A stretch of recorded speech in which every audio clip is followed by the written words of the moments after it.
Bonjour et bienvenue sur WMS Gaming. Bonjour à tous. Et aujourd'hui nous allons vous montrer, pas un jeu vidéo, mais un jeu de société. Vous le voyez ici, It's a Wonderful World. Sauf que nous allons vous montrer, vu l'épaisseur de la boîte, bien entendu ce n'est pas la boîte de base pour tous ceux qui la connaissent déjà. Elle est sortie, la boîte de base, il y a déjà presque un an sur Kickstarter. Et justement nous avons obtenu la version Kickstarter. Donc nous allons vous montrer le premier scénario de héritage, donc de l'une des extensions qui était incluse à l'intérieur de ce jeu. On vous fera également un unboxing juste avant le jeu et vous allez voir une partie en entier. Bien entendu, on écoutera certaines parties certaines parties de la vidéo, puisque ça dure 45 minutes. Ce jeu peut se jouer de 1 à 5 joueurs et c'est à partir de 14 ans. Alors il n'y a aucune raison au niveau sexualité ou violence, c'est simplement parce que la mécanique est assez complexe. C'est pour ça qu'il a été indiqué à partir de 14 ans. Mais voilà, si vos enfants ont l'habitude de jouer à ce type de jeu, je pense qu'ils peuvent y accéder quelques années auparavant. Allez, on y va!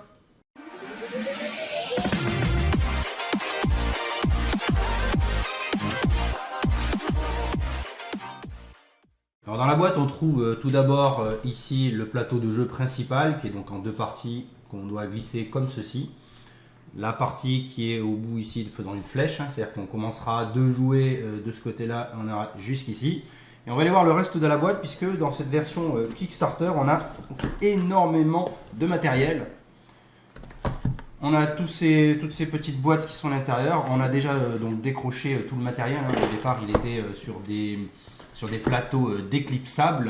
Vous connaissez certainement dans pas mal d'autres jeux. Donc ça, c'est les punchboards, ça s'appelle. Donc voilà, donc on les a déjà retirés. Donc on a ici l'extension héritage rose et l'extension héritage bleu qui ont des missions de campagne avec le matériel associé. C'est-à-dire que dans les missions, il va y avoir dans cette boîte-ci, il va y avoir des cartes à l'intérieur, des cartes à jouer, mais tout ce qui va être un peu trop grand ou en tout cas qui doit rester caché, c'est ici. Il y a marqué ne pas ouvrir, donc nous on l'a déjà ouvert pour voir un petit peu ce qu'il y avait à l'intérieur. C'est ce que l'on va vous présenter aujourd'hui. Ça va être cette version-là, donc on l'approche, voilà, cette version-là, la première campagne bleue. Et dans les campagnes roses, il y en a quand même beaucoup plus. Donc là, on ne les a pas ouvertes, celle-ci.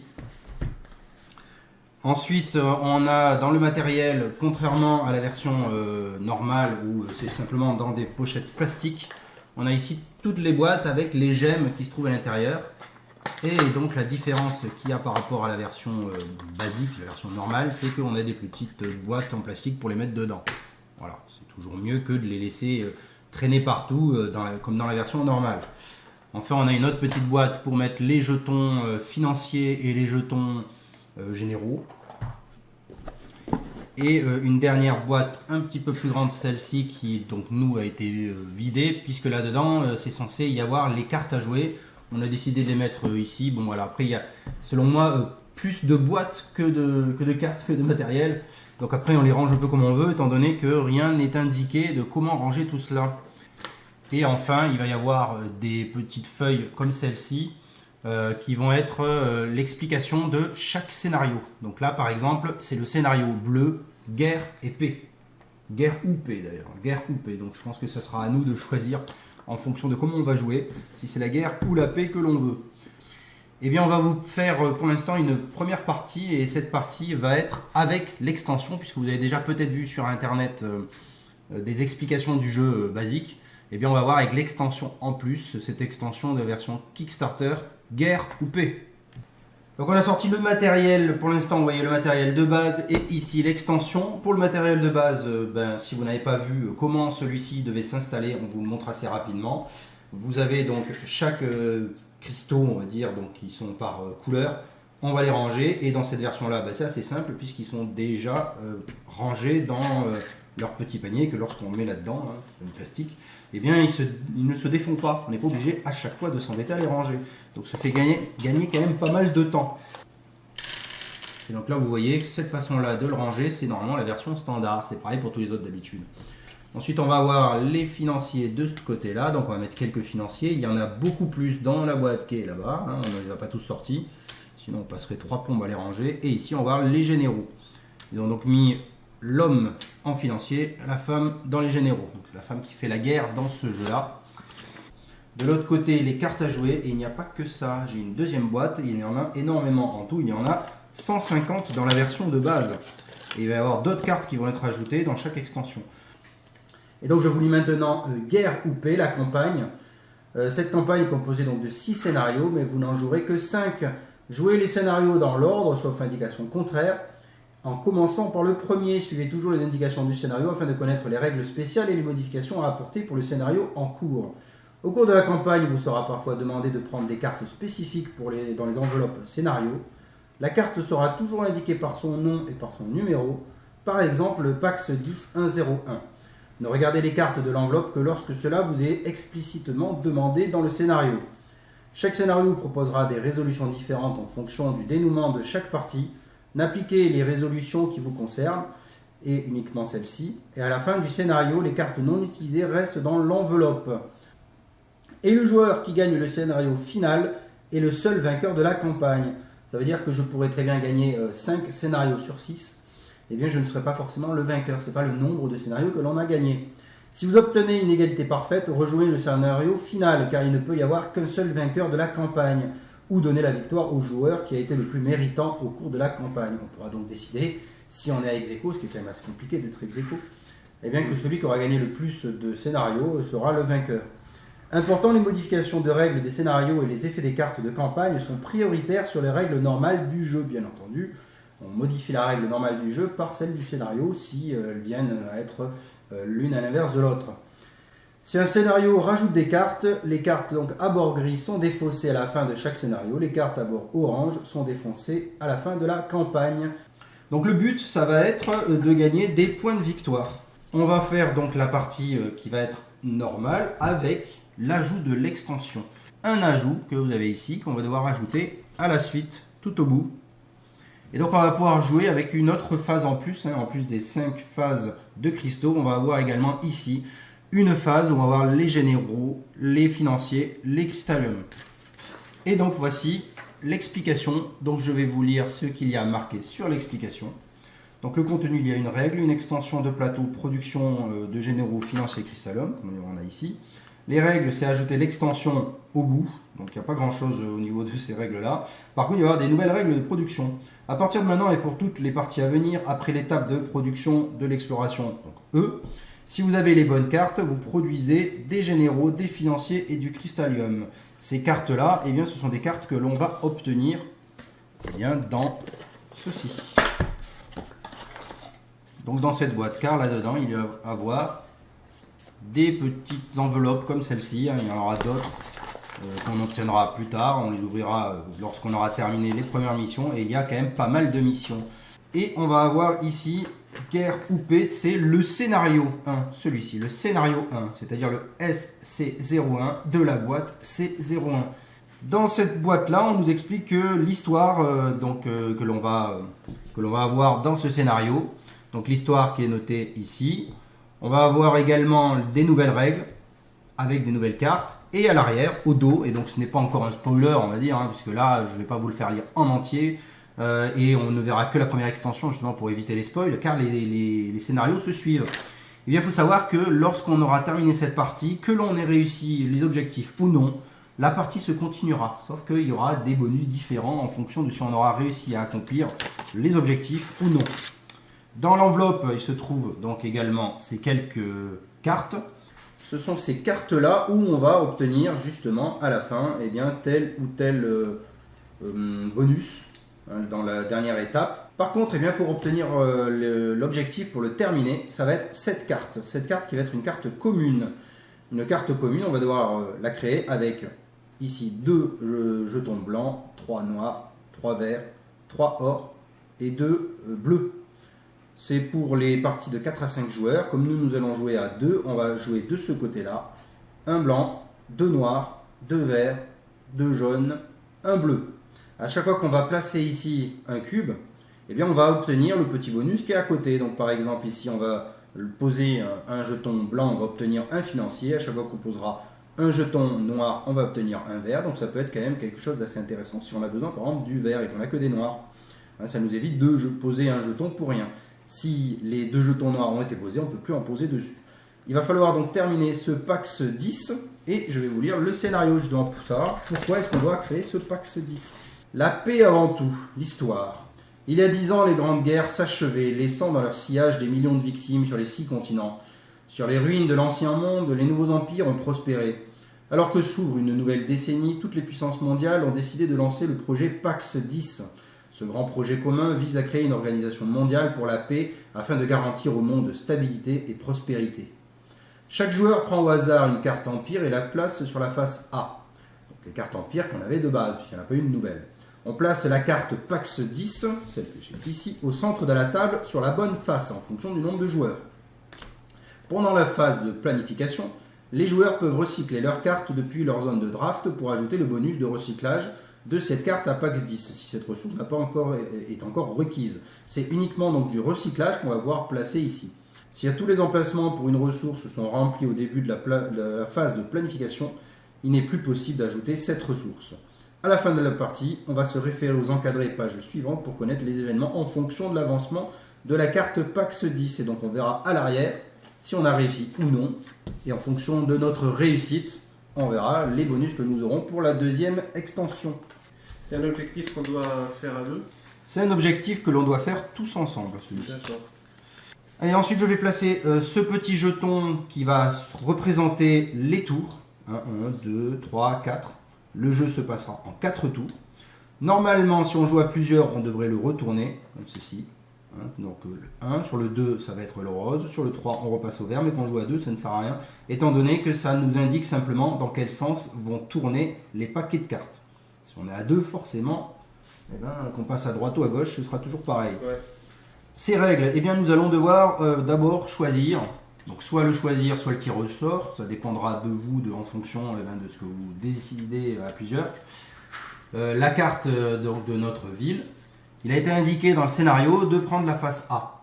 Donc nous allons prendre la face A. Donc déjà, on va enlever toutes les cartes qui sont C et D, car dans cette version, nous avons également des cartes C et D qui vont sûrement servir dans d'autres scénarios. Donc voilà, donc j'ai A et B. Donc en tout, nous avons 5 cartes. Sur les 5, je te laisse choisir. Et moi aussi, j'en prendrai une. Et donc on va se mettre du côté face A. Donc, je les mets toutes côté face A. Ah mais du coup, c'est vrai que ça sert à rien d'introduire du bleu, puisque là, ici, c'est que de la récupération qu'on peut mettre là-dessus. Oui, que de la récupération. Donc là, en fonction de ce que tu vois ici, c'est ce qui va t'apporter des bonus. Donc on va avoir soit en fin de partie 2 points de victoire par carte verte créée, 2 points de victoire par carte jaune, 3 points de victoire par carte bleue qui sont plus difficiles à créer, 1 point de victoire par jeton armé et 1 point de victoire par financier créé. À toi de choisir celui que tu vas vouloir créer. Donc tu prends pour les jetons armés, moi je vais voir pour 2 points par carte verte. Mon jeu, vous allez le voir, je vais vous le placer de ce côté pour que vous puissiez le voir. Rollmaster va l'avoir de ce côté, mais ça se passera de toute façon de la même façon. Et donc vous verrez mon jeu ici. On va ranger ce tableau des scores qu'on utilisera à la fin pour calculer. Et sincèrement, croyez-moi, on en a largement besoin. En mode 2 joueurs, on va devoir distribuer 10 cartes à chacun. Lorsque chacun aura donc ces 10 cartes, on va piocher une carte sur les 10. Donc on regarde bien sûr toutes les cartes qu'il y a dedans. On en choisit une sur les 10. On passe le paquet, donc où il n'en restera que 9, à celui qui est en face. Et lui nous passe son paquet. Et on reproduit ceci jusqu'à ce qu'on ait 7 cartes devant nous. Il restera donc 3 cartes dans la main que l'on devra se défausser. La défausse se trouvera ici. Donc on devra se défausser. Normalement ici on pioche. Ici on défausse. Sur la carte, vous allez avoir là-haut le prix de construction. Vous l'avez ici, voilà le prix de construction. Vous allez avoir ici en tout petit sa rareté. Par exemple là il y a un 7, ça veut dire qu'il y a 7 cartes comme celle-ci. Donc elle n'est absolument pas rare du tout. Vous allez avoir en bas ici, le petit truc en vert là, le prix de vente, de recyclage plutôt. Donc si on veut la recycler dès le départ, eh bien elle nous rapportera un vert. En bas, ça va être ce qu'elle va nous rapporter à chaque tour si on arrive à la construire et qu'on arrive à chaque fois à l'étape verte. Elle nous rapportera 2 verts. Et enfin, vous avez tout en bas à droite, vous avez ici la catégorie de la carte. Et une partie qui n'est pas sur celle-ci, ça serait en bas à gauche. Il y aurait marqué donc ce que ça pourrait nous rapporter comme point à la fin de la partie. Voilà, donc 2 paquets de 10 cartes, un paquet que je vais laisser ici et un paquet que je vais devoir aller garder là-bas. Alors pendant que Worldmaster de son côté va regarder ses cartes, eh bien nous ici nous avons les nôtres. Donc vous voyez le nombre donc, de cartes que nous avons ici, pas mal de cartes, dont des cartes ici j'en ai 2 pareilles, base militaire, complexe industriel. Pour la création, il y a autant pour les deux. La création, c'est 3 blancs, 1 noir. Par contre, elles ne vont pas apporter les mêmes choses. Moi, mon bonus, c'est par rapport aux cartes vertes. Je vais donc essayer de fabriquer des cartes vertes et pour l'instant, ici, j'en ai aucune. Voilà, Je suis un petit peu embêté. moi, comme je dois faire l'armée, j'ai une carte qui est parfaite. Donc je vais quand même me la réserver parce qu'au cas où il pourrait me la piquer. Parce qu'on va s'échanger les paquets. Genre celle-ci. Par Donc, exemple, celle-ci, s'il la fabrique... Je réserve celle-là parce que j'aurai déjà 2 d'armée. Et je produis du noir, ce qui est très utile pour la partie armée. Voilà, donc moi je vais voir ce que je vais essayer de produire. Je vais peut-être essayer de produire du vert. Et bien par exemple, la base militaire, ici, me permet de produire un peu de vert. Donc je vais le prendre. Je la mets pour l'instant dans la zone qui est ici. Donc c'est la zone de draft, c'est-à-dire que pour l'instant, on ne sait pas si on va la vendre ou si on va essayer de la fabriquer. Je passe mon paquet à Worldmaster, il me passe le sien. Et donc on va choisir jusqu'à 7 cartes. Là, ici, vous voyez que je vais fabriquer une carte qui va fabriquer du bleu. Donc peut-être que je vais essayer de la vendre. Mais sincèrement, ça ne me servira à rien. Parce que si je la vends, je vais avoir un bloc vert. Les blocs que l'on a lors du recyclage, on va devoir les placer immédiatement. Et je n'ai pour l'instant pas d'autres cartes qui demandent du vert.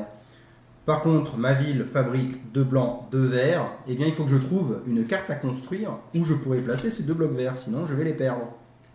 Voilà, donc il nous reste 3 cartes en main. Et donc, ces 3 cartes-là, à 2 joueurs, on va devoir les jeter. Si on jouait à partir de 3 joueurs, eh bien, à la fin, il ne nous reste aucune carte. C'est-à-dire que la dernière carte que l'on donne à son voisin, eh bien, il est obligé de la prendre.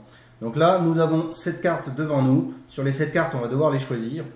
Moi, pour ma part, je sais que je vais fabriquer 2 blancs, 2 verts. Donc déjà, les 2 verts, je vais vouloir les placer. Donc cette carte, ici, je vais la garder. Les 2 verts iront dessus. Au moins, je ne perdrai pas mes petites cases vertes. Au pire, si je les avais perdues, j'aurais pu les poser sur le pack 10.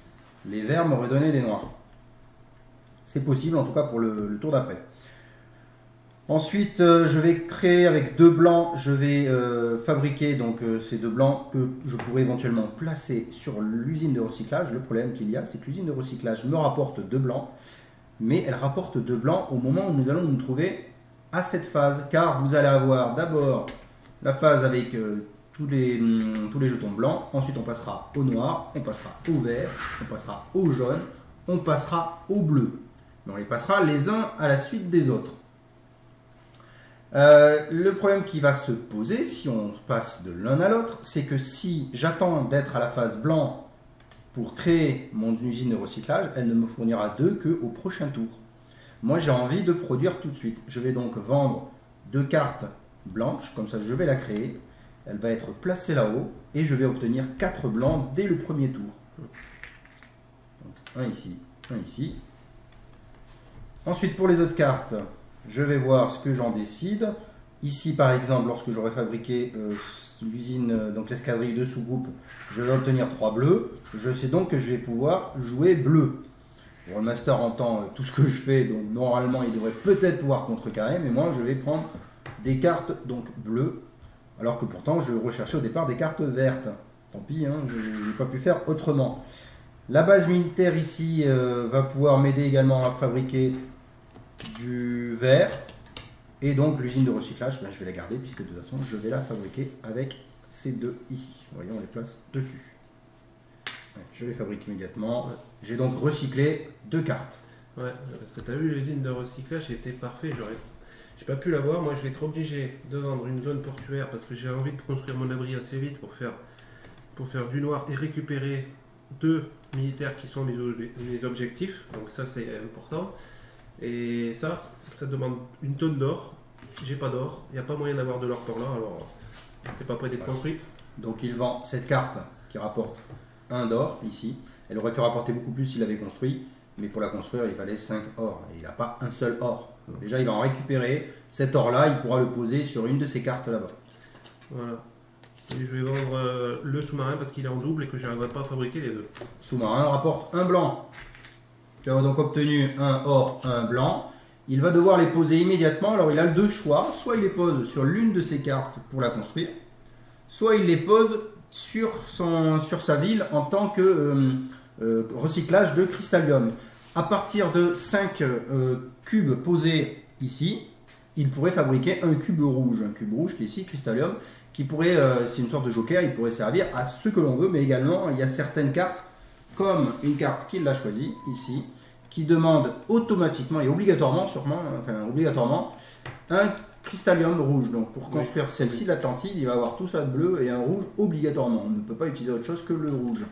Je la prends pour l'instant, mais il y a très peu de chances de la construire. C'est parce qu'elle a un bonus qui est exceptionnel, qui est x2 sur l'armée, qui ferait que j'aurais x3 sur l'armée. Donc si vraiment j'arrive à la poser, c'est une option de victoire très importante.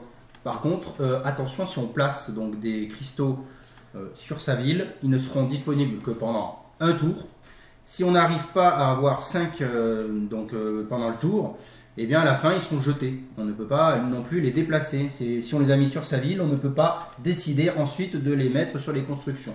C'est donc un pari, soit un pari risqué, soit simplement il suffit de calculer. Voilà, j'ai une question. Oui. Donc je voulais après, si je mets mon blanc ici au recyclage, il pourrait être transformé au tour d'après. Non. Non, c'est vraiment... Si tu mets ton blanc sur le recyclage sur la ville, il ne va servir que à faire du cristallium et que pendant le tour. C'est-à-dire que quand on sera arrivé à la fin, ce sera tout. Le PAX 10, c'est maintenant, c'est lorsqu'on a vendu, on décide de poser dessus. Donc là, moi je n'ai pas posé, tu n'as pas posé non plus. Il faudra savoir que sur les 3 tours qui nous restent après, on va devoir recycler un blanc, 2 noirs, 2 verts, 2 or et un bleu. On va devoir recycler tout cela en 3 tours. Voilà, donc là on a choisi les cartes que l'on veut garder, qu'on veut essayer de construire, et les cartes que l'on a recyclées. Maintenant on va passer à la phase de création des jetons gris ou blancs, selon ce que vous voyez comme couleur. Moi je pense plutôt gris. Donc pour les gris, vous voyez ici j'en produis 2 de base, plus 2 autres grâce à mon usine de recyclage. J'en produis donc 4. Ça commence bien. Moi j'en produis que 2. Hop, voilà, ici moi j'ai les 4. Worldmaster, il va prendre 2. Étant donné que j'ai la suprématie, je vais prendre le jeton qui est indiqué au-dessus, c'est-à-dire un jeton financier. Ce qui n'est pas trop grave pour moi, puisque je cherche les jetons armés. Voilà, donc je le garde à la fin. Moi j'ai un jeton financier qui me rapportera un point de victoire à la fin. Ces 4 minerais que je viens d'obtenir ne peuvent pas être placés sur le PAX 10, c'est uniquement au recyclage. Je vais donc devoir les placer sur mes cartes ici. Vous voyez que par exemple là, j'ai mal compté, puisque j'en ai 3 ici grises, une quatrième ici, une troisième ici, et la quatrième je ne sais pas où la placer, je suis donc obligé de la placer sur ma cité. Si je n'ai pas 4 autres cubes avant la fin du tour, et étant donné que je peux en construire que 2 verts, je ne vais pas les avoir, celui-ci sera perdu. Maintenant on va pouvoir passer aux minerais noirs qui sont ici. Je n'en produis aucun, par contre Worldmaster en produit un, il a donc la suprématie. J'ai non seulement la suprématie de ce que je voulais, et en plus de ça, je termine mon complexe industriel, ce qui était prévu, c'est pour ça que j'ai tout placé là-dessus. Son complexe industriel est donc construit pendant la phase des minerais noirs, c'est-à-dire qu'à partir de maintenant, il va construire, il va pouvoir fabriquer et rapporter en tout cas donc d'autres minerais. De l'or surtout. Et de l'or, donc lorsqu'on arrivera à l'or, il pourra le fabriquer. S'il avait fabriqué de ce qui était vert, eh bien ça passerait directement maintenant et ça pourrait fonctionner. Par contre, s'il avait fabriqué, et d'ailleurs il le fabrique, du gris, et bien il ne pourra le fabriquer qu'au tour d'après, puisqu'on va dans ce sens. Voilà, donc il est marqué ici, c'est ce qu'on obtient immédiatement lorsqu'on construit cette carte. Donc ça, voilà. Donc je passe devant maintenant, j'ai 2 points face à 1. Bon, c'est le début. On va passer maintenant au vert. Sur les verts, j'en ai 2. 2 qui sont obtenus grâce à ma cité. J'en ai qu'un. Je place les 2 je peux placer nulle part ici. Je peux obtenir le jeton soit financier, soit armé. Et moi, je décide de prendre un financier. Non, je prends plutôt un armé. Regardez ce qui est marqué ici. Vous voyez que je gagne 1 point par jeton armé. Donc, si j'arrive à la construire, eh bien, ça me fera 1 point de plus. Puisque j'aurai le point qui est donné ici, plus le fait d'avoir un jeton, ça me rapportera donc 2 points au lieu d'un seul. On va passer maintenant à l'or. L'or, je n'en construis pas, mais Worldmaster en construit un grâce à son usine qu'il a fabriquée tout à l'heure. Qui me donne une suprématie. Son complexe industriel. C'est parfait, ça va aller sur l'abri. Il a une suprématie de jetons financier. Voilà. Maintenant, on va pouvoir passer au bleu et aucun de nous deux ne peut construire du bleu. Non, c'était un peu compliqué. On peut donc passer à la dernière phase et pour la dernière phase, donc, ça demande d'avoir des cartes qu'il fabrique en bas, qui fabriquent soit du cristallium, soit du jeton financier, soit du jeton armé. Et après avoir vérifié dans les règles, eh bien, ces cartes-là ne seront disponibles qu'à partir du scénario 2. Ça veut dire qu'on a construit cette étape-là, mais pour la campagne globale et pas simplement pour le premier scénario. Pour le premier scénario, donc, on aura simplement le Pax 10. Donc pour ces trois ressources, j'en place une sur l'escadrille de soucoupe et les deux autres, je vais les placer dans le Pax 10, sinon il ne sera jamais terminé. Donc j'en place un sur le bleu et un sur l'or. L'or me rapporte un blanc qui ne me servira pas à grand chose, je vais le mettre ici, mais comme j'en produis déjà 4, mais ça ne me servira pas à grand chose. Et le bleu me rapporte un jeton armé. Ces ressources-là qui sont recyclées ne comptent pas pour la suprématie, je le précise parce que j'ai déjà pu voir ça dans un jeu que des personnes calculaient cela dans la suprématie. Et non, parce que c'est du recyclage, ce n'est pas de la production. Et il est bien indiqué que uniquement la production, ce que l'on produit, permet d'avoir la suprématie de production. Ensuite, donc, on va passer au blanc, on va le faire assez rapidement car vous avez déjà vu. Ici, donc j'en produis toujours 4. 1, 2, 3, 4. Mais en tout cas, j'ai mes deux éoliennes qui sont construites avant l'étape. Ouais, je l'ai vu ça. Avant l'étape ou la phase, enfin l'étape, avant l'étape noire. Donc je vais pouvoir construire deux noirs quand je vais arriver à l'étape noire. Ça me permettra de terminer l'escadrille de soucoupe et de pouvoir fabriquer 3 bleus quand je vais arriver à l'étape bleue.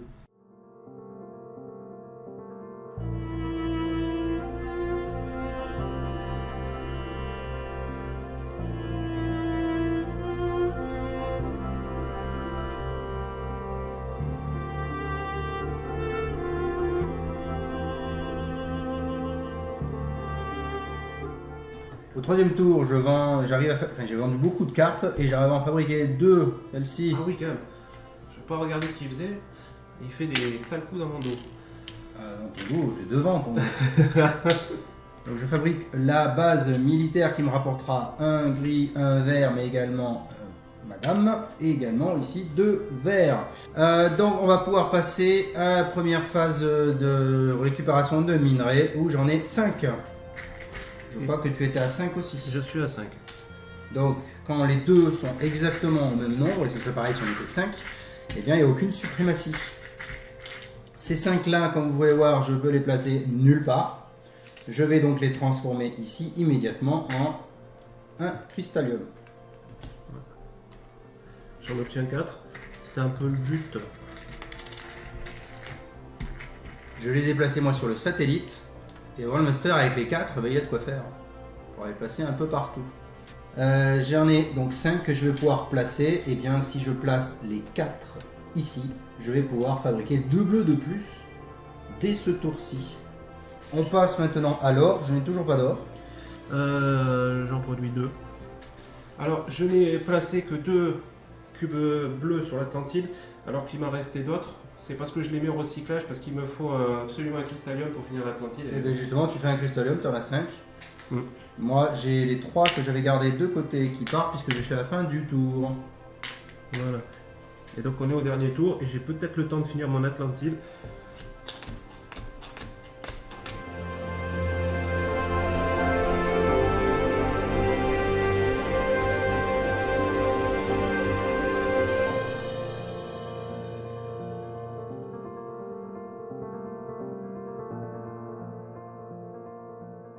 Pour ce dernier tour, je décide de vendre, de recycler ces 4 cartes-là avec 2 noirs, un gris, un vert, et d'essayer de construire toutes ces cartes. Alors là, c'est très important de pouvoir bien calculer parce que c'est pas sûr de pouvoir déjà toutes les construire. Toutes celles qu'on ne construit pas n'auront servi à rien alors qu'on aurait pu les recycler.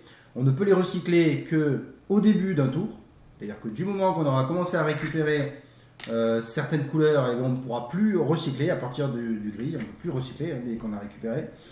Et donc il faut pouvoir les récupérer maintenant. On a terminé notre Pax 10, donc on n'a plus besoin de s'en occuper.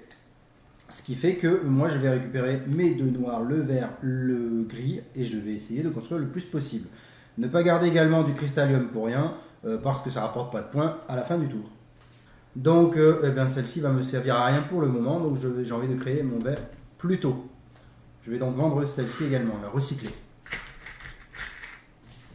Et là, donc on a fini l'Atlantide. Worldmaster a terminé l'Atlantide, qui est une carte très très difficile à obtenir. C'est une carte qui est en rareté 1, c'est-à-dire donc qu'elle est unique. Celle-ci, pour pouvoir la terminer, comme vous voyez, il y a énormément de bleu et également un cristallium. Elle rapportera 2 points de victoire par jeton rouge obtenu, par les généraux obtenus. Et s'il l'avait vendu, il aurait obtenu simplement 1 d'or. Mais il a réussi à la fabriquer. Donc celle-ci, elle va rapporter pas mal de points à la fin. Ce qui est dommage, c'est que tu as pris beaucoup de généraux, quoi. C'est ça. Et oui, c'est quasiment moi qui ai tous les généraux que vous avez ici. Non, j'en ai beaucoup quand même. T'en as 1, 2, 3, 4, 5, 6, donc c'est-à-dire 12 points déjà. On voit que ici, tu vas avoir 12 points en plus des points des généraux. Moi, je peux en placer 2 et j'en stocke 3. Alors, je réfléchis en même temps. Donc, par exemple, cette carte-ci ne va servir absolument à rien lorsque je vais la fabriquer. Donc, je la fabriquerai en dernier. Elle me rapportera juste 4 points de victoire et un général. Celle-ci ne va pas me rapporter énormément de toute façon, puisqu'elle ne me rapportera que 2 points de victoire. Beaucoup d'or par contre, mais est-ce que ce sera vraiment utile à voir? Nous passons maintenant aux jetons verts. Alors là, les jetons verts, je peux déjà dire que j'en ai la suprématie. Je vais déjà récupérer mon jeton généraux, car j'en ai 1, 2, 3, 4, 5, 6, 7, 8. J'en ai 8 étant donné que celui-ci fabrique autant de verts qu'il y a de cartes vertes. Et si je voulais les placer ici, il m'en faudrait 10. Je vais donc devoir choisir dans cela lequel je veux construire. Franchement, celui-ci me paraîtrait être rapporté plus de points. Mais si je fabrique celui-ci, je vais avoir beaucoup d'or. En ayant beaucoup d'or, je vais pouvoir fabriquer certainement du cristallium. Donc j'en mets 2, 3, 4, 5. J'en place 3 ici, sachant que j'ai déjà 1 de cristallium et il me suffit juste d'en faire un autre. Donc je viens de construire celui-ci. C'est la réalité virtuelle qui me rapportera 1 d'or par carte verte, c'est-à-dire 1, 2, 3, 4. Avec ces 4, j'aurai forcément mon cristallium que je pourrais placer ici. Si j'avais fait l'inverse, ça n'aurait pas été le cas. Et enfin, tu vas même me passer devant. C'est ça pour l'or. Je fabrique autant d'or qu'il y a de cartes blanches, donc usine. 1, 2, 3, 4. Je fabrique 4 or. Ouais, j'en ai que 2. 1, 2, 3, 4. L'or, c'est vrai que ça a été un petit peu compliqué de fabriquer de l'or, étant donné que sur l'or, nous n'avions pas d'aide au niveau du PAX 10. Donc ça ne donnait pas envie de faire de l'or. Donc j'ai 4 avec un que je récupère ici, n'importe lequel, n'importe quelle couleur peut permettre de faire du cristallium, du moins qu'il y en a 5. J'ai donc mes 2 de cristallium. Je les place ici et ça y est, je fabrique ma greffe bionique. Ah oui. La greffe bionique me rapporte également un jeton général. J'ai fini l'Union Pacific Express.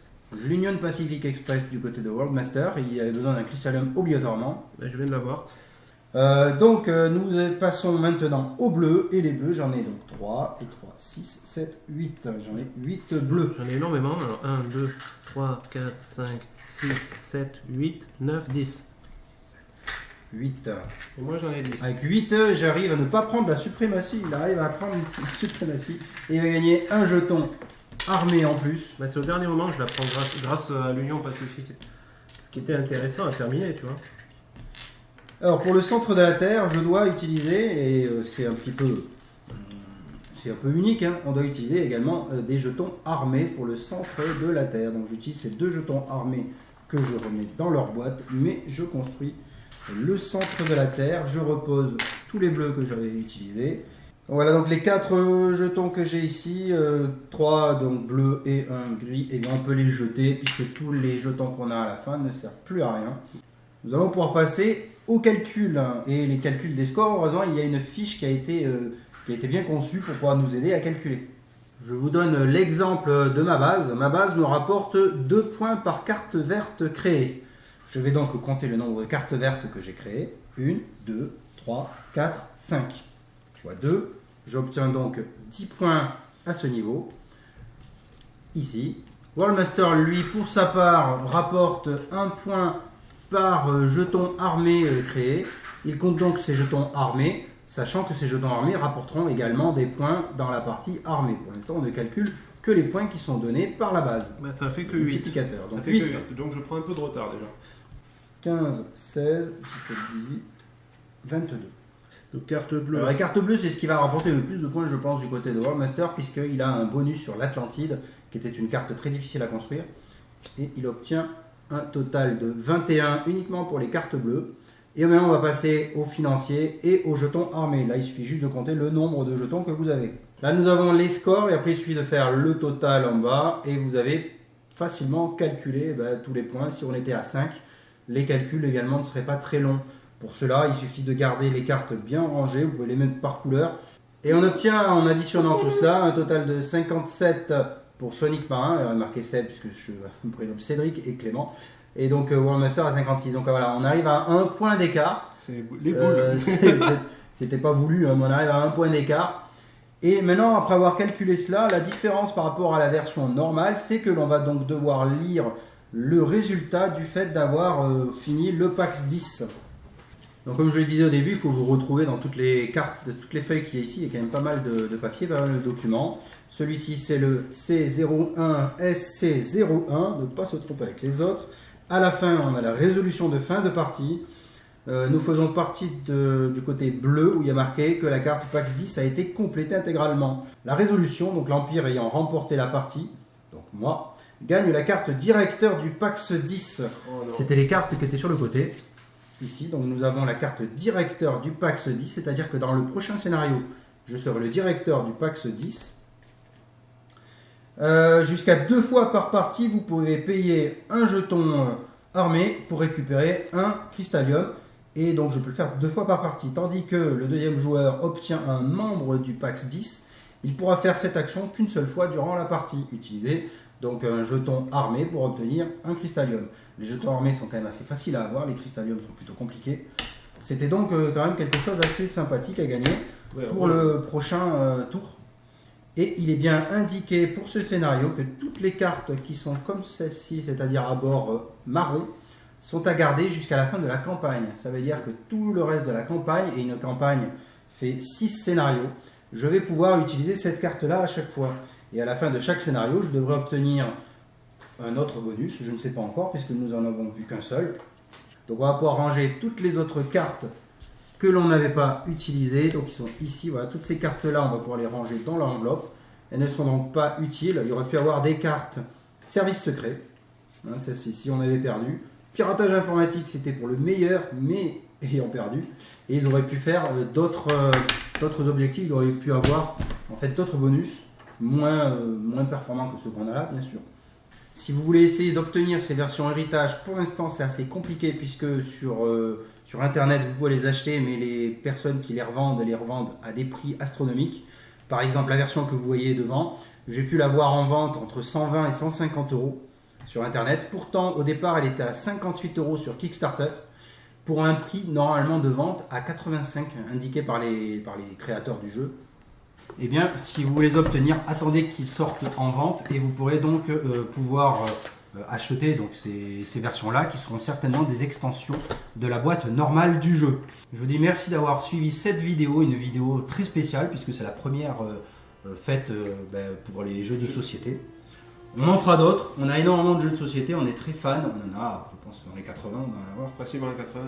Et donc on continuera d'en faire et peut-être plus tard on vous demandera même à vous si vous voulez qu'on teste un jeu spécifique, sinon on en choisira parmi notre ludothèque. Je vous dis merci et à bientôt. À bientôt. Au revoir. Au revoir.